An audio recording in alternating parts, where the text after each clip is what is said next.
नमस्कार दोस्तों, इंडिया यानी कि इंडिया लॉन्च करने जा रहा है सन का सबसे पहला मिशन जो सन के ऑर्बिट पे जाएगा पॉइंट एल पे, और वहाँ पे जाकर सारी डिटेल लेगा सन के बारे में। और अब भारत का ये पहला मिशन और वर्ल्ड का करीब तीसरा मिशन रहने वाला है चांद के ऊपर। और आज की इस वीडियो में पूरी डिटेल से जानने वाले हैं इस मिशन को।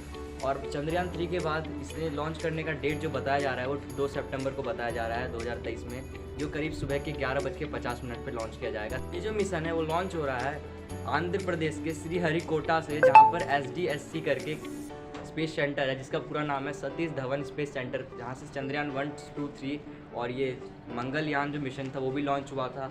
और ये इसरो का एक मतलब घर का स्पेस सेंटर है, होम स्पेस सेंटर कह सकते हैं। और इस बार जो है आदित्य L1 मिशन यानी कि सूर्य का भारत का पहला मिशन जो इसी स्पेस सेंटर से लॉन्च होने जा रहा है। और आज की इस वीडियो में हम लास्ट में कवर करने वाले हैं इन्फॉर्मेशन इंस्ट्रूमेंट के बारे में। आखिर क्या क्या इंस्ट्रूमेंट की इन्फॉर्मेशन है, आखिर कितने इंस्ट्रूमेंट लगा हुआ है, और इस वीडियो में हम कवर करेंगे डिटेल बाय डिटेल, पूरी थ्योरेटिकल जानेंगे इसके बारे में। तो चलो इस वीडियो को शुरू करते हैं। So let's begin.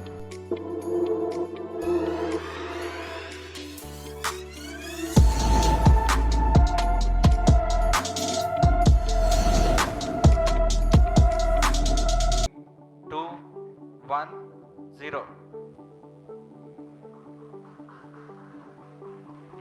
Plus 5 seconds. Lift off normal. P1 tracking. PC tracking. Plus 10 Magnificent seconds. liftoff of PSLV C-57 with Aditya L1 on board. Plus 15 seconds. So, Aditya L1 satellite separated.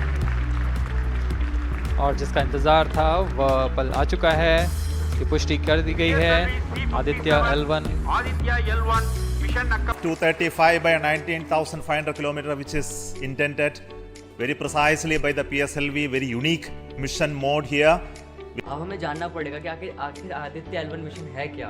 Aditya L1 mission की मैं बात करूँ, पहले इसके नाम से detail लेते हैं। आदित्य जो है एक शब्द है जिसे संस्कृत से लिया गया है, जिसका मतलब होता है सूरज। अब मैं बात करूँ L1 की, तो L का मतलब होता है लैरेंज पॉइंट 1, जहाँ पर ये लैंड होने वाला है, जहाँ से ये 24 घंटे निगरानी रखने वाला है अर्थ और सन के बीच का। और ये जो मिशन है उसे लॉन्च किया जा रहा है हमारे अर्थ और सूरज के बीच में कनेक्शन बनाने का। और अब आज से पहले ये 2 ऐसी कंट्रीज थी जिसने इसको ऑलरेडी कर रखा है। सबसे पहला जापान और सेकंड है USA। जापान ने इसे 1981 में लॉन्च किया था। और बात करूँ दूसरी कंट्री की, तो दूसरी कंट्री है USA, जिसने 2018 में इसको लॉन्च किया था। और मैं बात करूँ तो ये जो है क्रूशल इन्फॉर्मेशन लेगा सन के सोलर विंड्स के बारे में, वो इन्फॉर्मेशन लेगा सन के क्रोमोस्फेयर के बारे में, सन के ऑटोमोस्फियर कोरोना के बारे में, और ये इन्फॉर्मेशन लेना है सन के मैग्नेटिक फील्ड के बारे में। इसको इन्फॉर्मेशन लेना है जो क्रूशल इन्फॉर्मेशन साइंटिस्ट को मिलेगा, और साइंटिस्ट से एक्सपेरिमेंट करेंगे, और इससे हमें वेदर रिपोर्ट जो है और जल्दी मिलेगा। और वेदर रिपोर्ट में थोड़ा चेंजेस आएगा, कैसे वेदर चेंज हो रहा है वो जल्दी पता चलेगा।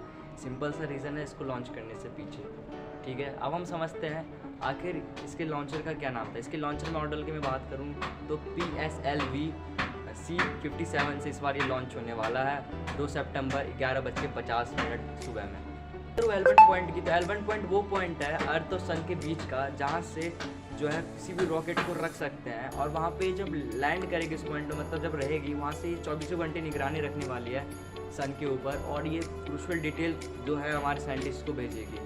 और इस मिशन को चांद तक पहुंचने के लिए करीब 109 दिन का समय लगने वाला है। और जो दूरी बताई जा रही है L1 पॉइंट की इंडिया मतलब सरफेस अर्थ के, वो करीब 1.5 मिलियन किलोमीटर बताई जा रही है। और इसका टोटल बजट जो है इस मिशन को कवर करवाने का 378 करोड़ रुपीज़ का बताया जा रहा है। मिशन की ड्यूरेशन की मैं बात करूँ तो साइंटिस्ट के हिसाब से इसे करीब 5 साल का रखा गया है। और मैं रिपोर्ट के हिसाब से बात करूँ तो करीब 5 साल 2 महीने का ड्यूरेशन इसका बताया जा रहा है। और 109 दिन लगने वाला है इसको पहुँचने पर L पॉइंट में। अब हम बात करते हैं इसके PSLV यानी कि PSLV लॉन्चिंग व्हीकल की, तो उसकी फुल फॉर्म है पोलर सैटेलाइट लॉन्च व्हीकल। और जो चंद्रयान 3 में लगा हुआ था वो था GSLV Mark 3 LVM-2 के साथ, हैवी लिफ्ट के साथ। और उसके ऊपर मैंने एक सेपरेट वीडियो बना रखा है जो मिलेगा मेरी चंद्रयान 3 वाली वीडियो में। और उसके अलावा उसका सेकंड पार्ट जल्दी आने वाला है, आखिर क्या काम कर रहा है उसको आप जाके देख सकते हैं मेरे चैनल पे। चैनल सब्सक्राइब कर लो, डिस्क्रिप्शन में लिंक और मैं आई बटन पे लिंक प्रोवाइड करवा रहा हूँ आपको, ठीक है। और मैं बात करूँ आखिर इसके पेलोड्स और इंस्ट्रूमेंट क्या करेंगे इसके ऊपर, मतलब सन पे जाके। इंस्ट्रूमेंट को जानने से पहले हमें जानना पड़ेगा कि आखिर सन है क्या। मैं सन की बात करूं तो सबसे पहले उसका डायमीटर आता है। डायमीटर जो है वो करीब 109 टाइम्स ज़्यादा है अर्थ के डायमीटर से। इससे आपको उसका बड़ा होने का अंदाज़ा आपको पता चलता है। और मैं बात करूं हैवीनेस की तो करीब 3,33,000 टाइम्स जो है वो ज़्यादा है अर्थ के वेट से। मतलब अर्थ का जो वजन है, उसका जो मास है सन का, वो करीब 3,33,000 टाइम्स ज़्यादा है अर्थ के मास से। मैं बात करूँ तो करीब 1.3 मिलियन अर्थ जो है वो सन के अंदर आ जाएगा टोटल उसके वॉल्यूम में। और मैं बात करूँ अर्थ की, तो अर्थ में करीब 4 लेयर हैं, inner core, outer core, mental और क्रस्ट। वैसे ही सन में भी उसके डिफरेंट लेयर्स हैं। इसमें भी एक लेयर आता है कोर करके सन का लेयर, जिसका सिंपल सा काम होता है न्यूक्लियस फ्यूजन करना, जिससे ये जो है हाइड्रोजन और हीलियम का रिएक्शन करती है, जिससे रेडिएशन फॉर्म होता है। और इसका जो टेम्परेचर करीब 15 मिलियन सेल्सियस तक जाता है। रेडिएटिव जोन, ये करीब 70% रेडिएशन यहाँ से जनरेट होता है। रेडिएटिव लेयर के बाद आता है हमारा कन्वेक्टिव जोन। कन्वेक्टिव जोन जो है वो कन्वेक्शन प्रोसेस को करता है, जिससे वो रेडिएशन को लेता है कोर और रेडिएटिव से, और ये 30% रेडिएशन को जनरेट करता है। इसके बाद बात करें हम सन के सरफेस की, जिसे कहते हैं हम फोटोस्फीयर। आखिर में सन का कोई असली का सरफेस है ही नहीं, इसलिए हम इसे सरफेस नहीं कह सकते। इसे हम कहते हैं लोएस्ट लेयर ऑफ एटमॉस्फेयर, क्योंकि जो सन है वो प्लाज्मा की हेल्प से मिलकर बना हुआ है। फोटोस्फीयर के टेम्परेचर की हम बात करें तो करीब 5000 डिग्री सेल्सियस फोटोस्फीयर की टेम्परेचर होती है। उसके बाद उसका आउटरमोस्ट लेयर जो मतलब उसका जो अगला लेयर आता है वो आता है हमारा क्रोमोस्फीयर। क्रोमोस्फीयर का जो टेम्परेचर बढ़ जाता है वो करीब 6000 डिग्री सेल्सियस से 20,000 डिग्री सेल्सियस तक हो जाता है। उसके बाद जो क्रोमोस्फीयर है, उसके बाद एक आउटरमोस्ट लेयर आ जाता है सन का, जिसे हम कोरोना कहते हैं। कोरोना जो होता है उसका जो टेम्परेचर है बहुत ही ज़्यादा हाई होता है, और एक ट्रांजिशन रीजन आता है कोरोना के ऊपर वाला, जिसे हम प्लाज्मा के नाम से जानते हैं। जो प्लाज्मा का टेम्परेचर है वो करीब 10 मिलियन से लेकर 30 मिलियन डिग्री सेल्सियस तक होता है। तो सिंपल सा बात है, उसके पेरीमीटर को देखेंगे, उसके रेडिएशन को देखेंगे, और उसके क्या क्या सन के जितने भी इमिशन है उसको डिटेल में जानेंगे। उसके पैरामीटर से लेकर उसके मैग्नेटिक फील्ड तक, एक्सरे से लेकर रेडिएशन तक, सब चीज़ों की डिटेल लेंगे। मतलब जो डिवाइस को भेजा जाएगा इंस्ट्रूमेंट के तौर पर। ये जो मिशन है ये सिंपली सा जो है सन के रेडिएशन से लेकर और वहाँ पे जितने भी इम्पैक्ट पड़ रहा है स्पेस के वेदर पे सन का, उसकी जानकारी देगा हमारे अर्थ पर। सबसे पहले मैं इंस्ट्रूमेंट की बात करूँ, उसका नाम है वेलेक करके। वेलेक की फुल फॉर्म है विजिबल इमेंशन लाइन कोरोनोग्राफी, जिसका सिंपल सा काम रहेगा, ये सोलर कोरोना को जानेगा, सन के सबसे आउटरमोस्ट लेयर यानी कि सोलर कोरोना को जानेगा, और उसके ऊपर लाइट भेजेगा, जिससे उसके डायनेमिक और उसके जो डायनेमिक के साथ साथ उसके बिहेवियर के बारे में जानकारी देगा अर्थ के ऊपर। इसका सेकंड जो इंस्ट्रूमेंट है उसका नाम है सूट। सूट की फुल फॉर्म है सन अल्ट्रा वायलेंट इमेजिंग टेलीस्कोप। इसका सिंपल सा वर्क रहेगा, इसके क्रोमोस्फीयर को जानेगा, और जो सन का अल्ट्रा वायलेंट रेज है उसके बारे में डिटेल लेगा, और ये स्टडी करवाएगा आखिर क्या क्या कितना टेम्परेचर है सन का, और उसमें टेम्परेचर बताएगा सन का। और इसका सिंपल सा मतलब है क्रोमोस्फीयर के ट्रांजिशन रीजन जो है जहाँ पे ट्रांजिशन हो रहा है उसके बारे में डिटेल देगा अर्थ पे। हम बात करते हैं इसके थर्ड इंस्ट्रूमेंट की। थर्ड इंस्ट्रूमेंट की मैं बात करूँ तो उसका नाम है एस्पेक्स। एस्पेक्स की फुल फॉर्म है आदित्य सोलर पार्टिकल्स एक्सपेरिमेंट। इसका सिंपल सा वर्क रहने वाला है, जितने भी चार्ज पार्टिकल रहेंगे उसे सोलर विंड नाम दिया गया है। उस चार्ज पार्टिकल्स के बारे में जानकारी लेगा, उसके एक्सेलरेशन और उसकी वेलोसिटी के बारे में डिटेल लेगा, और उसको मेजर करके हमारे अर्थ तक पहुंचाने वाला है ये डिवाइस। अब हम बात करते हैं इसके 4 इंस्ट्रूमेंट, जिसका नाम है PAPA यानी कि पापा। इसकी फुल फॉर्म है plasma analyser package for Aditya, जिसका सिंपल सा वर्क रहने वाला है। इसके अंदर आयंस और इलेक्ट्रॉन्स के जितने भी पार्टिकल्स हैं सोलर वाइंड के अंदर, उसकी जानकारी लेने वाला है विंड के अंदर, और ये जानकारी डायरेक्टली अर्थ तक पहुंचाने वाला है उसके पार्टिकल्स के अंदर से। इस डिवाइस का सिंपल सा काम है। कि मैं 5th डिवाइस की बात करूँ, उसका नाम है सोलैक्स। इसका फुल फॉर्म है solar low energy x ray spectrometer. इसका सिंपल सा काम रहने वाला है टेम्परेचर को मेज़र करना, और ये मेज़र करने वाला है कंपोजिशन सोलर विंड के अंदर, और सिंपल सा लो एनर्जी के एक्सरेज को ये मेज़र करेगा ये डिवाइस।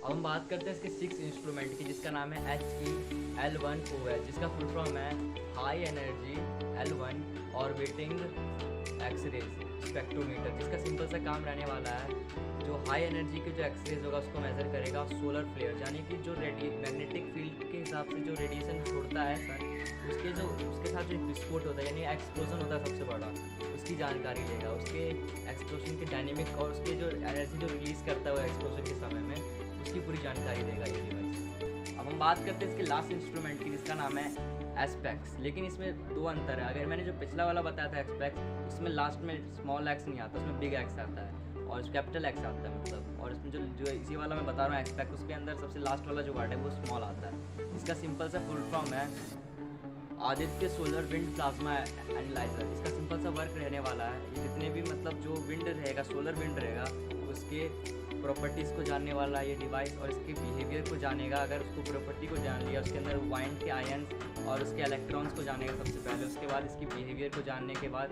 इसकी सारी प्रॉपर्टीज़ को जानने वाला ये डिवाइस। और ये डिवाइस सबसे लास्ट डिवाइस रहा है इसका। और सिंपल सा मैंने बताया, जितने भी डिवाइस बताया आपको, उन सब का सिंपल सा काम रहने वाला है सोलर विंड के रेडिएशन को जानना, सोलर विंड के आयन्स और इलेक्ट्रॉन्स को जानना, सोलर विंड की सारी प्रॉपर्टीज़ को जानना, और रेडिएशन, सन के पैरामीटर और जितने भी फिजिक्स है उसको डेवलप करना। अगर कम डिटेल, पहले हम लोग के पास सन के बारे में इतनी डिटेल नहीं थी, लेकिन अब ग्लोबल में पूरी वर्ल्ड में पूरी फैलने वाली है सन की डिटेल। और इंडिया ने, सिर्फ इंडिया को बहुत सारे कंट्रीज़ ने हेल्प भी किया है रिसर्च के थ्रू, जिससे इंडिया जल्दी से मिशन को कंप्लीट करे ये वाला। एक एक्स्ट्रा डिवाइस और है, इंस्ट्रूमेंट है इस आदित्य L1 मिशन का, तो वो है स्टोवेड। एक मैग्नेटोमीटर है जो मैग्नेटिक फील्ड को नापेगा, और इसका जो वर्क है बहुत ज़्यादा इंपॉर्टेंट रहा है। ये ऑफिशियल इसरो की रिपोर्ट के हिसाब से तो उसमें दिखाया गया है, लेकिन जो मैं इंटेलिजेंस का इस्तेमाल कर रहा हूँ वहाँ पे इस रिपोर्ट को नहीं दिखाया गया है।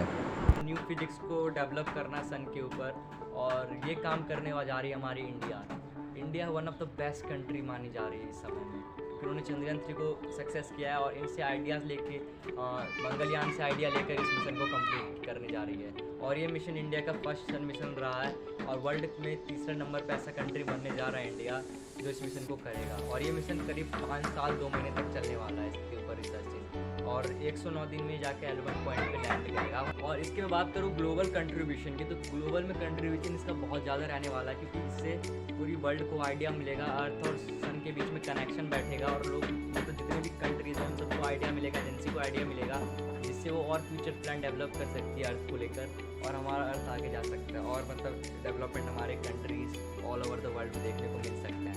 अब हम बात करते हैं इसके साइंटिफिक इंसाइट क्या रहे हैं इसको लेकर, आखिर साइंस क्या, मतलब इसमें साइंस के हिसाब से क्या क्या डेवलपमेंट होगा, मतलब इसको निकाला क्यों जा रहा है साइंस के हिसाब से। जो मैंने वीडियो के शुरू में बताया वो सारी चीज़ें आ जाती हैं। और बात करूँ आखिर स्पेस वेदर का कैसे इम्पैक्ट होगा, मतलब कैसे पता चलेगा। मैं बात करूँ जब ये मिशन लॉन्च किया जाएगा, तो मिशन जब वहाँ पे जाएगा, वहाँ पे जाकर डिटेल लेगा और हमें बताया कि आखिर कैसे स्पेस वेदर जो है इम्पैक्ट कर रही है हमारे वेदर पर, हमारे कम्युनिकेशन पर, हमारे जो टेक्नोलॉजी है उस पर, हमारे सैटेलाइट से कैसे मतलब इम्पैक्ट डाल रही है हमारे अर्थ पर। वो उसका मशीन जो है वहाँ पे जाकर पता लगाने वाला है। सबसे बड़ा ये रहा है स्पेस वेदर इम्पैक्ट का मतलब। कॉन्सेप्ट आया कैसे, तो इसका कॉन्सेप्ट जो इसका प्लान जो है वो साल 2008 में रेडी कर लिया गया था, और इसको रेडी कर लिया गया था साल 2008 में, लेकिन पैसे की बजट जो बन नहीं पा रही थी वहाँ पर, इसके कारण इसको बहुत मतलब पोस्टपोन कर दिया गया उस समय से। तो ये जाकर जब 2008 के आगे जाकर साल जैसे कि 2021 और 22-23 के साल के अंदर ही जाके तैयार हुआ। और इस मिशन को बनाने में इसरो का हाथ नहीं है, इसके बजट को बनाने में इसके पीछे कंपनी छुपी हुई है, जिसने चंद्रयान में भी इसरो का मदद किया था, बजट बनाया था। उस कंपनी का नाम है लैंडसन एंड टॉरबैंड, LT ग्राम उस कंपनी का, जो इंफ्रास्ट्रक्चर बहुत सारी चीज़ में जैसे कि water and renewable resources transmission में भी बहुत ज़्यादा मदद करती है।